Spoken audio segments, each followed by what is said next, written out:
Ce n'est un secret pour personne que le monde des célébrités cache des choses terrifiantes et parfois même dégoûtantes. Derrière le vernis extérieur de la beauté et de la richesse se cachent des trahisons, des pots de vin, des larmes et de la pure douleur. Un nombre incroyable d'artistes, pour la gloire et le succès, sont prêts à emprunter un chemin sale et parfois même sanglant, dont tout le monde n'est pas capable à surmonter.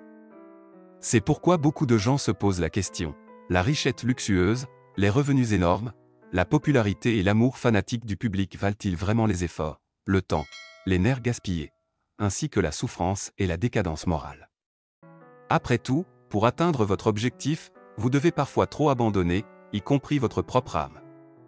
Aujourd'hui, à Hollywood, le public suit sans relâche un scandale sans précédent qui frappe chaque heure de plus en plus de fans. Des dizaines de stars américaines, littéralement vénérées par leurs fidèles fans, ont été impliquées dans une longue histoire, souvent associée à d'effrayants abus sur mineurs, à des substances illégales, à la traite des êtres humains, à des menaces et même à des meurtres. Au centre de ce vilain procès se trouve le célèbre rappeur et producteur Sean Combs, plus connu sous les pseudonymes Puff Daddy, P. Diddy et DIDD. C'est lui, selon les dernières données, qui est devenu le leader de certains artistes et une éminence grise, commettant effrontément des atrocités devant le public et hors de la vue du public. L'artiste, 3 fois lauréat d'un Grammy Award, est accusé de complot de racket, de trafic sexuel, de transport de personnes à des fins de prostitution, de violence et de coups et blessures multiples. Il a été arrêté le 16 septembre et Combs fait actuellement face à au moins 8 poursuites distinctes. Qui est P. Diddy, un jeune homme tout à fait ordinaire issu d'une famille simple, a parfaitement compris qu'il ne voulait pas vivre une vie ordinaire. Dès sa 2e année d'université, il s'est rendu compte qu'il rêvait de se lancer dans l'industrie de la musique. Le jeune homme s'est toujours distingué par son assurance particulière, et les connaissances de la future célébrité soulignaient souvent que leur ami était prêt à commettre tous les outrages pour le bien de son rêve. À l'établissement d'enseignement, Combs organisait souvent des fêtes, au cours desquelles il dépassait parfois très audacieusement les limites de ce qui était autorisé. Cependant, son tempérament audacieux lui a permis d'obtenir un stage chez le label américain Uptown Records. C'est là que le musicien a commencé sa carrière et a rencontré diverses personnes influentes nécessaires à sa promotion. Le premier incident qui a montré les vraies couleurs de l'aspirant rappeur a été une bousculade massive en 1991 après un match de charité organisé par l'artiste. 9 personnes sont décédées tragiquement lors de l'événement, mais l'artiste a refusé de présenter des excuses. 2 ans après l'incident, P. Diddy a décidé de créer son propre label, Bad Boy Records, faisant la promotion de diverses célébrités. L'entreprise a décollé assez rapidement et est devenue très rentable. Combs a commencé à travailler avec la star du hip-hop Biggie et quelques années plus tard, ayant déjà acquis une énorme renommée en tant que manager, il a signé un contrat avec l'artiste Usher. En 1997, il sort son propre album, No Way Out, sous le pseudonyme de Puff Daddy, qui reçoit une reconnaissance nationale. En 20 ans, le musicien, qui a produit un grand nombre d'artistes, s'est hissé au sommet et son nom est désormais considéré comme synonyme de l'industrie américaine du divertissement. Pendant tout ce temps, bien sûr, il n'était pas seulement engagé dans la musique. P. Diddy s'est essayé en tant qu'entrepreneur, designer, PDG de la plus grande entreprise américaine de cannabis et, bien sûr, organisateur des soi-disant fêtes blanches pour célébrités. C'est sur eux que des atrocités répugnantes ont été commises. Fête blanche. Quelques années après le début de sa carrière, Combs a commencé à organiser des événements fermés exclusivement pour les stars, seuls les élus pouvaient y assister. Comme l'a appris Page 6, qui a reçu l'acte d'accusation de P. Diddy, lors de fêtes spéciales, l'homme a insulté et humilié les femmes de toutes les manières possibles et les a également forcées à commettre des actes sexuels. Il a créé un réseau criminel dont les membres et associés se livraient au trafic sexuel, au travail forcé, aux enlèvements, aux incendies criminels, à la corruption et à l'entrave à la justice.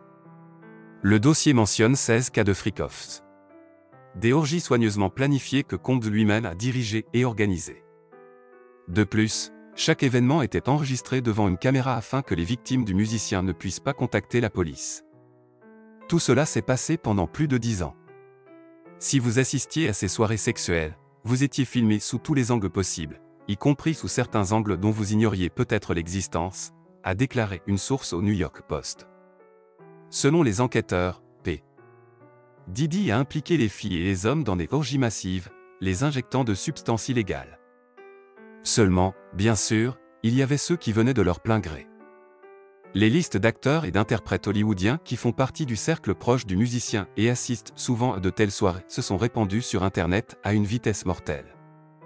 Parmi eux figurent des géants tels que Leonardo DiCaprio, Will Smith, Rihanna, le rappeur Snoop Dogg, Demi Lovato, le membre de la famille royale britannique le prince Harry, le candidat à la présidentielle américaine Donald Trump et bien d'autres.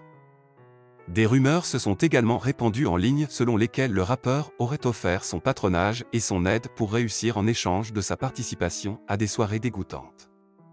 Il convient de noter que l'accusation de Combs a été formulée sur la base de preuves trouvées en mars de cette année lors d'une perquisition dans l'immense manoir du producteur à Miami. Là-bas, la police a trouvé divers jouets pour adultes, environ 1 millier de bouteilles d'huile pour bébés utilisées comme lubrifiant, ainsi que toutes sortes d'équipements de bondage et de nombreuses caméras cachées. Des clés USB contenant des gigaoctets de vidéos compromettantes ont été trouvées, ainsi que 3 fusils dont les numéros de série et les munitions ont été effacés. Pour dissimuler ces crimes, l'accusation en est sûre, P. Diddy a fait appel à ses assistants personnels, au personnel de sécurité et de maison. En organisant des soirées freak-offs, Combs, avec l'aide d'employés et de partenaires de sa société Combs Enterprise, a transporté des travailleuses du sexe à travers les frontières de l'État et à l'étranger, indique l'acte d'accusation. Tombé du haut, l'artiste a attiré l'attention des forces de l'ordre en novembre 2023, lorsque son ex-petite amie, la chanteuse Cassandra Ventura, connue sous le nom de Cassie, a accusé haut et fort le rappeur d'abus physiques et sexuels, ainsi que de trafic d'êtres humains. De plus, l'ex-amant a révélé que Combs était impliqué dans l'explosion de la voiture du rappeur Kid Cudi, le nouveau petit ami de Ventura. Bien sûr, l'artiste n'a pas reconnu sa culpabilité et le lendemain, étonnamment, après avoir intenté une action en justice, les anciens partenaires se sont réconciliés de manière inattendue.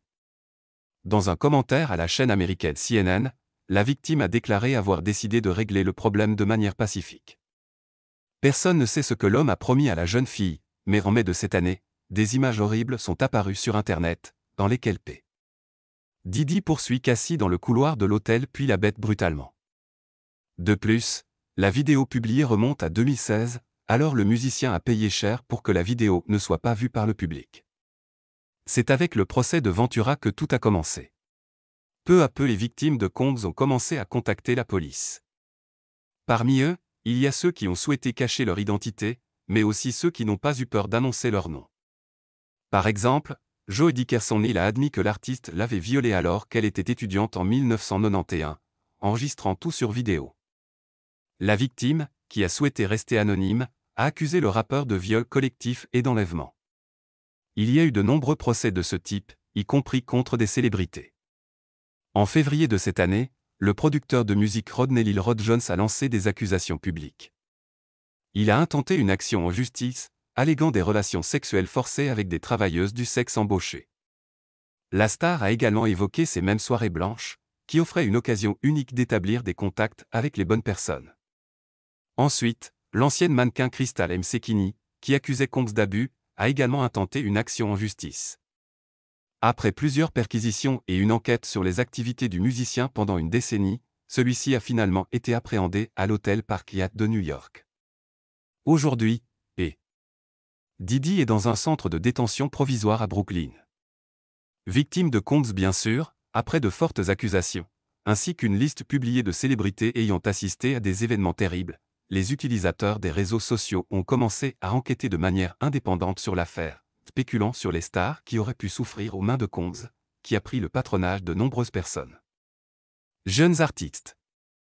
La principale victime, selon le public, pourrait être le chanteur populaire et idole de millions de personnes Justin Bieber, qui a rencontré un producteur adulte à l'âge de 15 ans. Ensuite, le jeune artiste est venu voir le musicien pour chanter une chanson, et le rappeur a décidé de prendre le garçon sous son aile. Les fans de Bieber ont découvert sur Internet une vieille vidéo dans laquelle P. Diddy déclare des choses plutôt ambiguës. Je n'ai pas la garde légale de lui Justin Bieber, note de la rédaction, mais pendant les prochaines 48 heures, il va être avec moi et nous allons devenir fous. Nous ne pouvons pas parler des endroits où nous passons du temps et de ce que nous faisons. Mais c'est un véritable rêve pour un adolescent, a déclaré Combs. Les commentateurs ont noté que le jeune homme avait l'air très effrayé. Par la suite, Des vidéos ont été divulguées à plusieurs reprises sur Internet, dans lesquelles le jeune chanteur en compagnie d'un producteur ne se contrôle visiblement pas, étant probablement sous l'influence de substances interdites. Aujourd'hui, de nombreux fans portent un regard différent sur le travail de Bieber. De nombreuses chansons, selon les fans, contiennent des allusions possibles au traumatisme vécu. Tout le monde voyait à quel point j'allais mal, mais personne ne semblait s'en soucier. J'ai été jugé pour les actes que j'avais commis quand j'étais enfant, raconte l'un des morceaux. Et le chanteur Usher, qui a collaboré avec P. Diddy pendant de nombreuses années, a admis qu'il ne laisserait jamais ses propres héritiers passer sous le patronage du célèbre artiste, notant que des choses très intéressantes se produisaient réellement lors de ces soirées. Les activités du propriétaire du plus grand label ont souvent attiré l'attention d'autres célébrités, ce que les fans ont désormais également remarqué. Parmi eux se trouve le rappeur populaire Eminem, qui a évoqué les soirées du producteur dans sa chanson Few, ainsi que le chanteur Kanye West et J. Cole, dont le morceau She Knows mentionnait des stars dans la mort subite desquelles Combs aurait pu être impliqué. Outre les cas de violence sexuelle, l'artiste a été accusé à plusieurs reprises d'avoir éliminé ses propres concurrents, ainsi que les ennemis de ses associés. Des rumeurs circulent aujourd'hui sur Internet selon lesquelles l'artiste s'est débarrassé du plus grand artiste hip-hop Tupac Shakur en 1996, du rappeur Biggie en 1997, de la chanteuse Aaliyah en 2001, Lisa Lopez en 2002 et du célèbre King of Pop Michael Jackson. En 2009. Le procès de Combs devrait avoir lieu le 9 octobre. La libération sous caution lui a été refusée. L'artiste bénéficie d'une sécurité particulière, car l'homme a déjà fait une tentative de suicide. Il entame désormais une grève de la faim, de peur d'être empoisonné.